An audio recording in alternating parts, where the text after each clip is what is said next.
امال فين المحامي بتاعك؟ وعلى ايه محامي يا باشا؟ انا هقول كل حاجه. انت حر، اكتب يا ابني. ايه اقوالك في التهم المنسوبه اليك؟ والنبي الاقيش عندك شويه اخلاق وحشه. زي ايه؟ قله ادب، قله حياه. انا معترف بكل حاجه، واي تهم ثانيه مش لاقيين لها صاحب انا معترف بيها.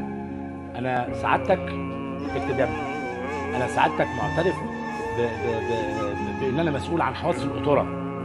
دناوه، خنفسه. خنفسه؟ جايه من خنفس يعني. وانا المسؤول عن تعويم الجنيه وخسف بلده قصاد الدولار. انا المسؤول حضرتك عن الحفر اللي في الشوارع. انا المسؤول عن غرق اسكندريه في الشتاء، فاكر سعادتك؟ انا المسؤول عن رفع الاسعار ورفع الدعم على البنزين وعن كل حاجه تقريبا. نفاق، انانيه. انا المسؤول عن الناس اللي بتموت في المستشفيات.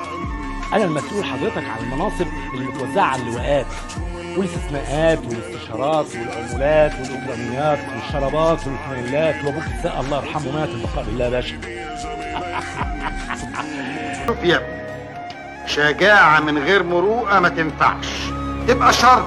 قلت لك حبوب النفاق خلصت والناس ما خلتش منها حاجة لغاية ما بعتها بالبطاقة. امال الناس كلها كده ليه؟ والثعلب فات والزيرو ساب على فات مش عارفه انتوا صغيرين ده كده. على فكره انا المسؤول عنه، انا اللي جبت حضرتك وهو صغير وحش كبير ياكل في البلد وينهش لحمها ولا حد يقدر. لا والله يا ابني كلها خلصت. بعتها كلها؟ ايوه. شوف بقى اما اقول لك، انا فكرت كويس لقيت ما تنفعنيش غير حاجه واحده بس. انا شايف انك بتضيع وقت زياده عن اللزوم. احنا كلنا ما نستاهلش منك 5 دقايق. هيجي عليك يوم تتمنى اللي فات يرجع، ولو ساعه ولو دقيقه ولو ثانيه، بيحس بالندم، بيتمنى لو كان فكر قبل ما يسيب اللي يسوى عشان يبقى سواق.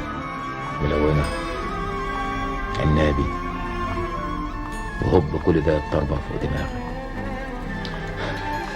فاهمني؟ طبعا خارج مع اسرائيل.